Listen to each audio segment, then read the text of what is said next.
দিয়ে পাঞ্জাবের ভূতপূর্ব lieutenant governor sir Michael ওডায়ারকে হত্যা করে জালিয়ানওয়ালা বাগের হত্যাকাণ্ডের প্রতিশোধ নেন।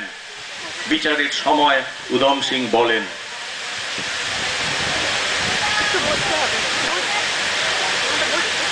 I did it because I had a grudge against him.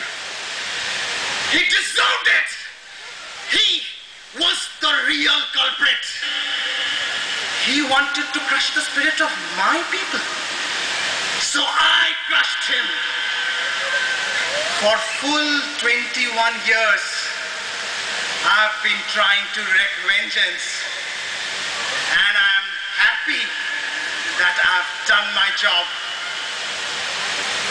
I'm not scared of death.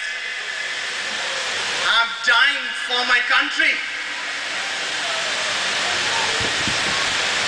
I've seen my people starving in India under the British rule. I've protested against this. It was my duty.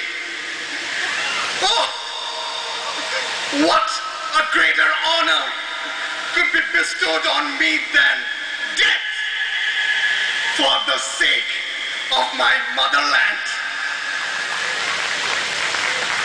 1940 সালের 31শে জুলাই ইংল্যান্ডের পেন্টনভিল জেলে ফাঁসির দড়ি গলায় নিয়ে শহীদ উধম সিং অমর হয়ে আছেন।